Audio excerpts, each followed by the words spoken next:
কথা ভাই না আমার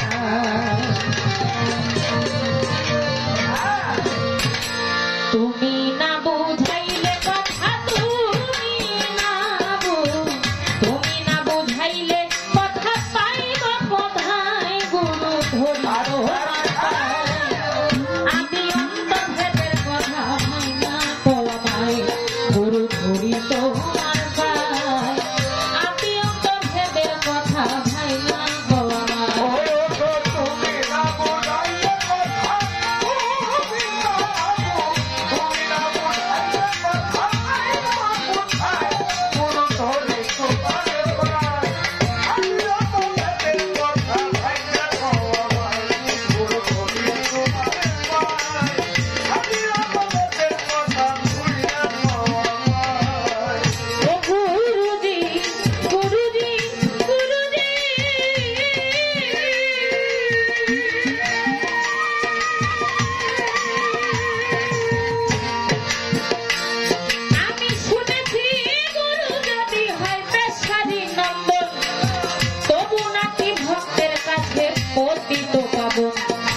শুনেছি গুরু যদি হয় বেশারি নন্দন ওরে তবু নাকি ভক্তের কাছে পতিত পাবো আবার হাদিসে বয়ানে শুনি আহলে বায়াত আমার নবীর বংশের কাছে গিয়া হইতে বায়াত আবার হাদিসের বয়ানে শুনি আহলে বায়াত আমার নবীর বংশের কাছে গিয়া হইতে বায়াত বলো তোমার কোন বংশেতে জন্ম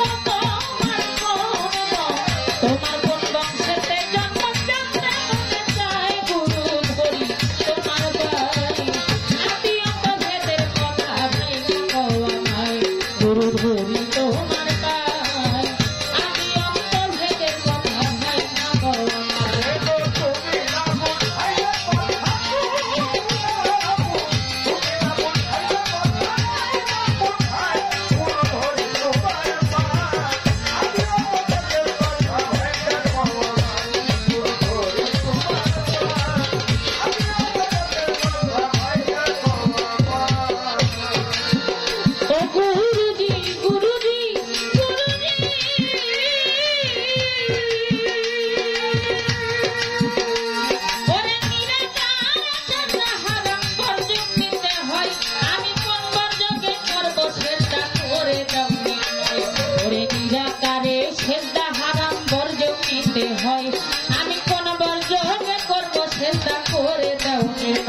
তুমি যদি বলো পিরোই আল্লাহ সেজদা করো তারে একজন মানুষ কি মানুষের পায়ে সেজদা করতে পারে তুমি যদি বলো পিরোই আল্লাহ সেজদা করো তারে একজন মানুষ কি মানুষের পায়ে সেজদা করতে পারে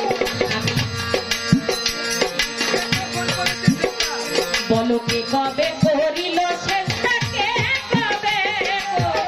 কবে করিল সেজদা গুরু পায় গুরু ধরি তোমার পায় আমি অন্তর্ভেদের কথা ভাই না পাই গুরু ধরি তোমার পায় আমি অন্তর্ভেদের কথা ভাই না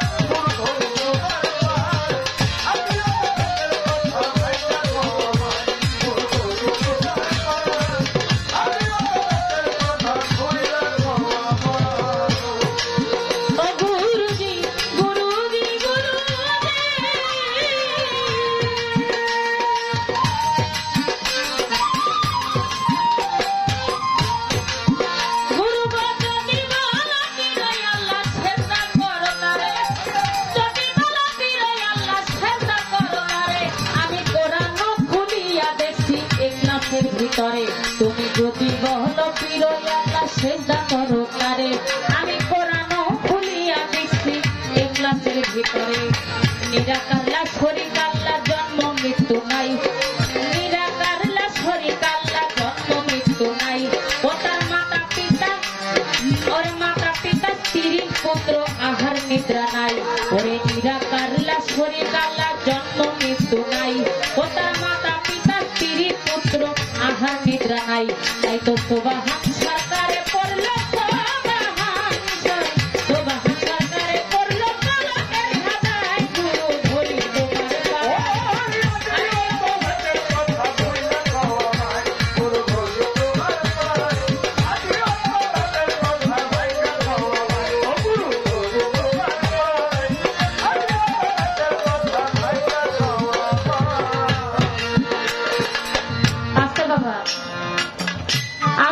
আবৃত্তি করলাম, এই গানটির মাঝে অনেকগুলো পয়েন্ট রয়ে গেছে।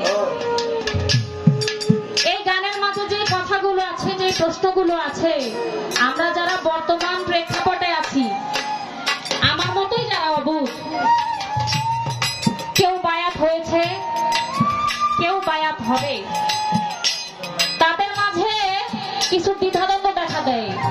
সেটা কি? আমরা অনেকেই বলি আমাদের ঘরে বাবা মা আছে, বাবা মার সেবা করলেই আমরা জান্নাত পেয়ে যাব, আল্লাহ পাওয়া হয়ে যাবে, বাবা মার সেবা করলেই হবে, গুরু ধরার দরকার নাই। আবার অনেকেই বলে গুরুর বাড়ি যাওয়া নাকি হারাম। কেন? আমি একজন মানুষ, আমার গুরু সেও দেখতে একজন মানুষ, একজন মানুষ হয়ে আরেকজন মানুষের কাছে বায়াতের কোনো প্রয়োজন আছে কিনা? কেননা অনেক সাধু গুরুর দরবারে গেলে আমরা শুনতে পাই, তারা বলেন কি, তোমার গুরু যদি বেশ্যার নন্দন হয়, সে তোমার কাছে পতিত পাবন। বাবারে, এই ছোট একজন স্ত্রী, একজন মহিলা যে কিনা বেশ্যাবৃত্তি করে, আমাদের সমাজের মাঝে তার পর্যায়টা একেবারেই নিম্ন। অনেক সময় তারা মারা গেলে জানা যাওয়া তাদের নসিবে হয় না, সমাজের কাছে তারা এতটাই নিম্ন শ্রেণীর। এমন একজন মায়ের গর্ভে থেকে যে সন্তান আসে, সে যদি আমার গুরুও হয়, সে কিভাবে পতিত পাবন হয়? সে কিভাবে পতিত পাবন হয়? পতিত পাবন অর্থাৎ পুত পবিত্র ভক্তের কাছে সে ভগবানের স্বরূপ। আবার আমার নবীজি বলে গেছেন, আহলে বায়াত, আহলে বায়াত, আহলে বায়াত, অর্থাৎ আমার যারা বংশধর, আহল অর্থাৎ বংশধর, বায়াত অর্থাৎ বিক্রয় হোক। আমার নবীজির বংশধরের কাছে গিয়ে আমার এই পাপী দেহটা বিক্রয় করে দেওয়ার জন্য বলেছেন। এখন আমার নবীজি যে বলল আহলে বায়াত, আহলে বায়াত, আহলে বায়াত, অর্থাৎ নবীর বংশের কাছে গিয়ে বায়াত হওয়ার জন্য, এটা মানবো নাকি গুরুর সিলসিলায় একজন ব্যক্তি গুরু, সে যদি বেশ্যার নন্দন হয়, তার কাছেও গিয়ে বায়াত হওয়া যাবে? আমার এটা জানার বাসনা। আমার নবীর বংশের কাছেই বায়াত হইতে হবে, সে যে আমার নবীর বংশেরই, আমি তা বুঝবো কি করে? আমার গানের মাঝে এই কথাটা আছে, আশা করি আমার দয়াল বুঝিয়ে দিবেন। এবং আরো আছে, নিরাকারে সেজদা হারাম, বর্জক নিতে হয়, আমি কোন বর্জকে করবো সেজদা, করে দাও নির্ণয়। আমরা যখন একজন পীরের দরবারে যাই, দয়াল বাবা খলিল শাহ, দয়াল বাবা গনি শাহ, তাদের দরবারে গেলে দরবারের মাঝে সামনেই লেখা থাকে মাজারে সেজদা করা নিষেধ, মাজারে সেজদা করা নিষেধ। অর্থাৎ আমাদের মাঝে কতিপয় মানুষ আছে, আমরা মানি মাথা নত করলে একমাত্র আল্লাহর কাছেই নত করতে হবে। আচ্ছা বাবা, আপনারা কেউ কি কখন আল্লাহকে দেখছেন? বলতে পারবেন আল্লাহ কেমন? যাকে দেখেন নাই, আমি যাকে দেখি নাই, যার সুরত আমি চিনি না, যার মুখটা আমি চিনি না, না দেখে তাকে সেজদা করব, না দেখে সেজদা করা অর্থাৎ না চিনে সেজদা করা কিন্তু শয়তানকে সেজদা করা হয়। কেননা না দেখে সেজদা করা হলো শরীয়তের বেলগায়ে বেকিন। বেলগায়ে বেকিন, এটা বেলগায়ে বেকিনে সেজদা করা মানে শয়তানকেই সেজদা করা।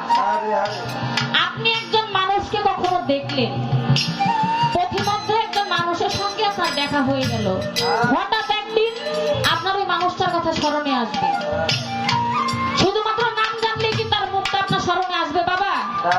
অবশ্যই মানুষটার মুখটা আপনার দেখতে হবে। একজন মানুষের মুখ যদি আপনি দেখেন তখন তাকে স্মরণ করলে তার মুখটা আপনার চোখের সামনে ভেসে উঠবে, যদি আপনার চোখটা বন্ধ করে রাখেন। তেমনি আমার আল্লাহকে সেজদা করতে হবে দেখে। আল্লাহকে কি দেখা যায় বাবা? আল্লাহকে কিভাবে দেখা যাবে? একজন নায়েবে রাসূল, যিনি গুরু ব্যক্তি, যার কাছে গেলে আল্লাহ পাওয়া যায়, যার কাছে বেলায়েতি বস্তু আছে, তার কাছে গেলে আল্লাহকে কিভাবে দেখা যাবে তিনি বলে দিবেন। তখন সে যেই সেজদা করবে ওই সেজদাটার হারাম হয় না, হয়ে যায় হালাল। একজন পীরের দরবার, একজন পীর, সে হলো আল্লাহওয়ালা, সেখানে গিয়ে সেজদা করলে অর্থাৎ ভক্তি করলে সেটা কখনোই হারাম হয় না। কিন্তু আমাদের মধ্যে কিছু মানুষ আমরা আছি, আমরা বলি সেজদা করা হারাম।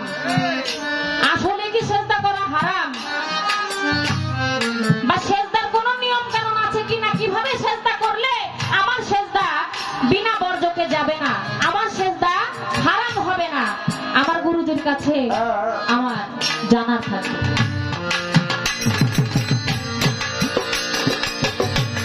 কোরআনে দেখতে পাই সূরা ইখলাসের ভিতরে কুল হুয়াল্লাহু আহাদ আল্লাহুস সামাদ লাম ইয়ালিদ ওয়া লাম ইউলাদ ওয়া লাম ইয়াকুল লাহু কুফুয়ান আহাদ। অর্থাৎ আল্লাহর নাই কোনো মাতা, নাই কোনো পিতা, তিনি তার কারো কাছ থেকে জন্ম নেননি, তিনি কাউকে জন্ম দেননি। আমার আল্লাহ লা শরীক, এক, অদ্বিতীয়। তার মানে আমার আল্লাহ কারো কাছ থেকে জন্ম হননি, তিনি কাউকে জন্ম দেননি। কিন্তু আমার গুরু, আপনি আপনার পিতা মাতা থেকে জন্মগ্রহণ করেছেন, আপনার ঘরে সন্তান সন্ততি আছে, অর্থাৎ পুত্র কন্যা জন্ম দিয়েছেন, আপনি খান, ঘুমান, সংসার সবই করেন নাকি বাবা? এরপরেও আপনাকে আমি খোদা রূপে জানবো কিভাবে? কেননা লালন সাহেব বলে গেছেন, যেই মুর্শিদ সেই তো রাসূল, ইহাতে নাই কোনো ভুল, খোদাও সে হয়। আসলে এই কথার কোনো বাস্তবতা আছে কিনা? আমার গুরুজির কাছে আমার জানা থাকে।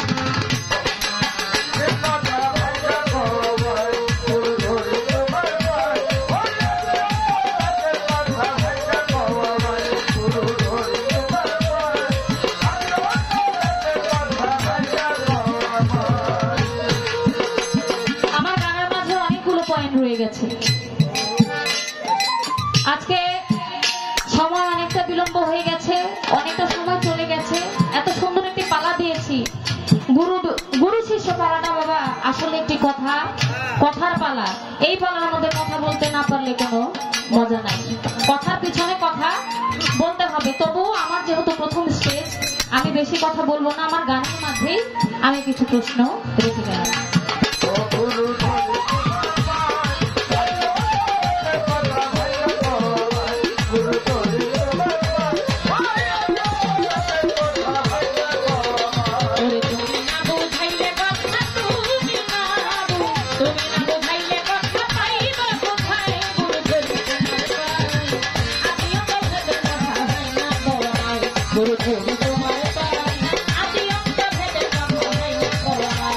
Guru